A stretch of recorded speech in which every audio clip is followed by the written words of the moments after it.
Assalamualaikum warahmatullahi wabarakatuh. Halo teman-teman, selamat datang kembali di channel Reborn Sunda Anime. Pada kesempatan kali ini aku bakal nge-review alur dari cerita manga Jujutsu Kaisen chapter 143 sampai 144. Sebelum kepada pembahasan, yuk dukung dan support channel ini dengan cara mengklik tombol subscribe-nya, oke? Supaya aku makin semangat lagi untuk bikin kontennya.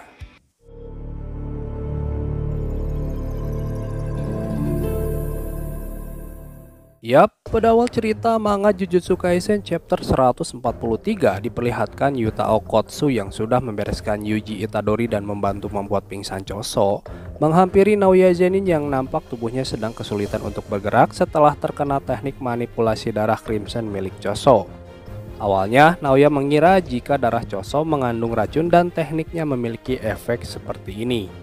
Tapi setelah diingat kembali, seorang manusia tidak mungkin memiliki darah sebanyak Choso.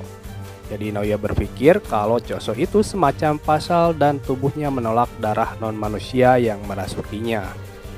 Nah, ketika melihat kondisi Naoya sangat menyedihkan, lalu Okkotsu pun menawarkan diri untuk menyembuhkan Naoya menggunakan teknik pembaliknya yang ternyata bisa menyembuhkan orang lain. Tapi sebagai gantinya, Okkotsu meminta tolong kepada Naoya untuk mengatakan pada para petinggi kalau Itadori sudah mati. Kita lanjut ke panel berikutnya guys, di mana di panel ini kita mulai bisa tahu nih asal usul dan siapa orang tua Itadori Yuji sebenarnya. Karena di panel berikut ada sebuah flashback singkat dari Itadori Yuji yang pada waktu itu masih bayi. Nah, di sini diperlihatkan Itadori sedang digendong oleh sang ayah bernama Jin. Pada waktu itu, sang ayah sedang dinasehati oleh sang kakek Itadori. Kakek Itadori berkata bahwa bagaimana Jin mau hidup itu adalah haknya. Namun sang kakek ingin Jin meninggalkan wanita itu karena Jin akan mati. Akan tetapi Jin terlihat masa bodoh, bahkan ia tidak ingin sang kakek mengatakan hal aneh seperti itu di depan Itadori Yuji dengan alasan itu bisa tanpa diduga membekas pada ingatan bayi. Ya, melihat sang anak cuek, jadinya dengan nada tinggi sang kakek memperingatkan Jin kalau dirinya tahu Jin ingin seorang anak dan Jin tidak bisa mendapatkannya dengan Kaori. Tapi Kaori sudah tewas karena... Nah, pada saat sang kakek belum selesai berbicara, tiba-tiba muncullah seorang gadis dengan jahitan di dahinya yang kemungkinan dialah ibu dari Itadori Yuji. Tepat setelah bayangan tersebut berakhir, tiba-tiba Itadori bangkit dari kematian. Dan saat ia bangun, tepat di sampingnya ada Yuta Okkotsu, orang yang sebelumnya jelas-jelas sudah menusuk si Itadori ini. Kalau kalian tanya, lah kok bisa Itadori hidup lagi bang? Gimana caranya? Nah, begini penjelasannya guys. Jadi Okkotsu bercerita kalau di bulan September, Gojo Satoru datang dan meminta Okkotsu untuk melindungi Itadori. Jadi itulah mengapa Okkotsu harus berpura-pura atau bersandiwara. Sebelum insiden Shibuya terjadi, Gojo mempunyai perasaan yang buruk. Jadi sebagai bentuk antisipasi jika terjadi sesuatu padanya, Gojo ingin Okkotsu mengurus anak kelas 1 dan 2 terutama Itadori Yuji yang mempunyai penangguhan eksekusi seperti Okkotsu. Nah, dari informasi itulah Okkotsu pun berpikir daripada orang lain jadi algojo dan mendapatkan informasi tentang Itadori hilang, Okkotsu rasa ini adalah cara terbaik yaitu menjadi eksekutor. Jadi sebagai ganti dirinya menjadi algojo Yuji, para tertua memberinya sumpah pengikat untuk membunuh Itadori. Jadi karena itu Okkotsu sudah membunuh Itadori sekali. Ya, mendengar penjelasan tersebut, Itadori masih bingung dong. Katanya dibunuh, tapi kenapa dirinya masih hidup? Lalu Okkotsu pun menjelaskan kalau Itadori masih hidup karena teknik kutukan pembalik miliknya. Jadi tepat setelah jantung Itadori berhenti, Okkotsu pun mulai menyembuhkannya dengan teknik kutukan pembalik. Dan Okkotsu sudah mendengar cerita soal Itadori sebelumnya, jadi menurutnya ini akan berhasil.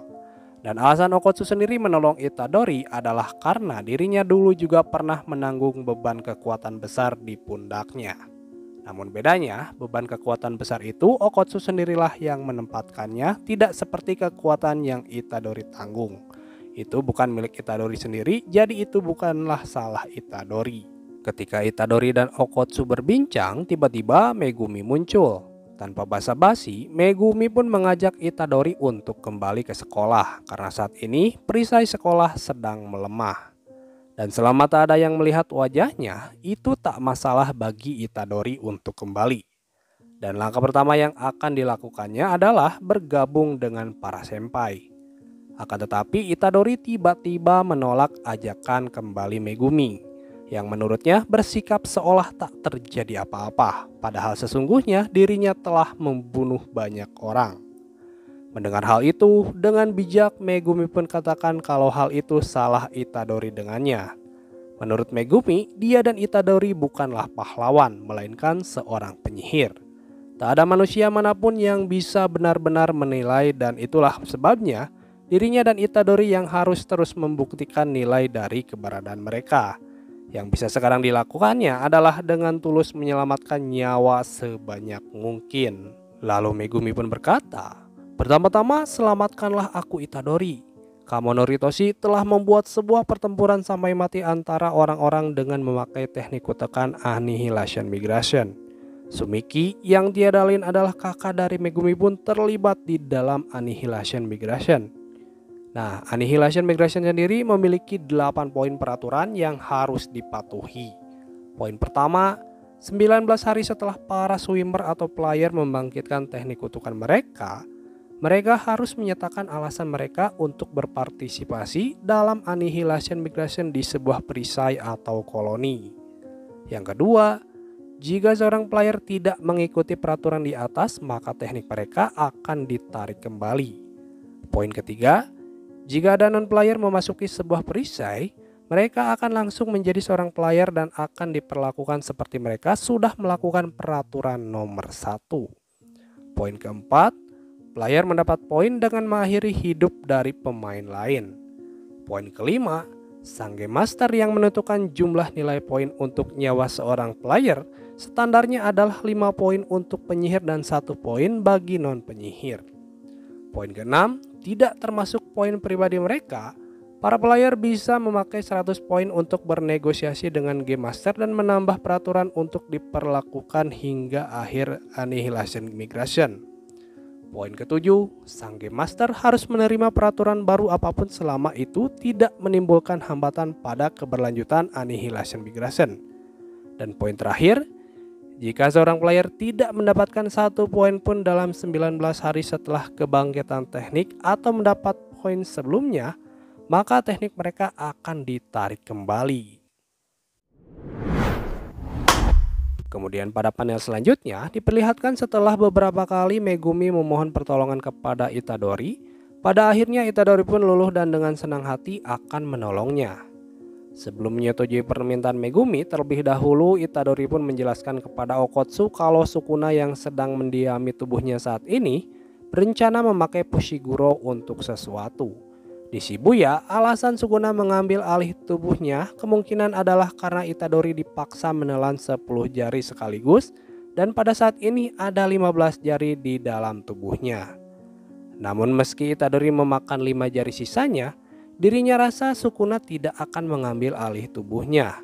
Karena itu, jika dirinya dikendalikan oleh Sukuna kembali, Itadori meminta tolong kepada Okotsu untuk membunuhnya. Itadori percaya Okotsu bisa melakukannya. Setelah mendapat kesepakatan, lalu Megumi pun membeberkan rencana awalnya. Dia berkata pertama dirinya akan kembali ke SMA Jujutsu untuk berbicara dengan Master Tengen tentang bagaimana membatalkan segel Friction Limb, apa tujuan sebenarnya Kamonori Toshi, dan apa langkah selanjutnya. Menurutnya, permainan kematian ini adalah terorisme Jujutsu yang tidak terduga. Untuk menghadapi situasi ini, kedua solusi ini adalah wajib. Dirinya percaya satu-satunya yang bisa menjawab pertanyaan ini adalah Master Tengen. Dan sebenarnya rencana ini pun adalah usulan dari Yuki Tsukumo yang sedang bersembunyi di Universitas Teknik karena tak ingin berurusan dengan pihak petinggi. Nah, rencana yang diucapkan oleh Megumi memang terdengar sangat bagus. Namun Okotsu mengatakan bahwa masalahnya adalah perisai yang menyembunyikan Tengen sama itu sendiri. Diketahui kalau di dalam pintu dengan jumlah ribuan selalu berpindah-pindah. Kemudian tiba-tiba Itadori seketika bertanya tentang bagaimana keadaan Nobara Kushigaki. Akan tetapi sayangnya di sini tidak diperlihatkan dengan jelas jawaban dari Megumi. Sang mangaka hanya memperlihatkan ekspresi wajah dari kedua sahabat Nobara Kushigaki, yang bila dilihat dari raut wajahnya, kemungkinan Nobara hidup masih ada meski tipis-tipis. Ketika Megumi dan Itadori sedang berbincang, tiba-tiba Choso muncul di hadapan mereka. Lalu Choso berkata kalau dia memiliki solusi tentang masalah perisai tersebut, yakni memakai trik yang dulu dipakai oleh Mahito ketika mencuri jari-jari Sukuna dan rahim terkutuk.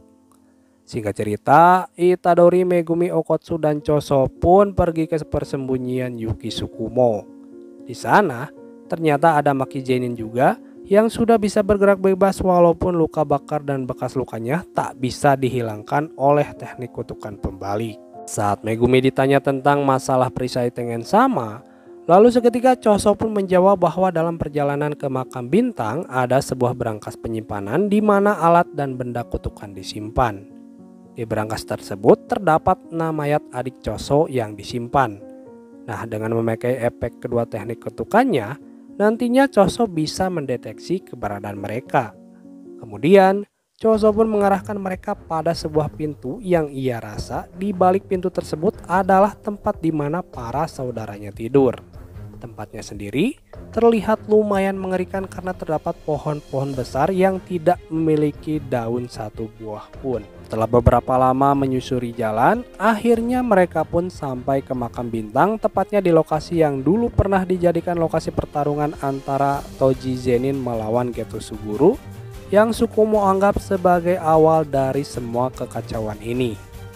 Akan tetapi, sesampainya di sana mereka tidak melihat apa-apa dan hanya terdapat ruangan kekosongan. Dalam hatinya, Tsukumo pun menduga kalau Tengen Sama hanya menolaknya. Dan pada saat Okotsu mengajak semuanya kembali, tiba-tiba Tengen Sama pun menampakkan dirinya. Oke teman-teman, demikianlah pembahasan manga Jujutsu Kaisen chapter 143 sampai 144. Terima kasih buat kalian yang sudah mampir dan menonton video ini sampai selesai. Dan akhir kata, wassalamualaikum warahmatullahi wabarakatuh.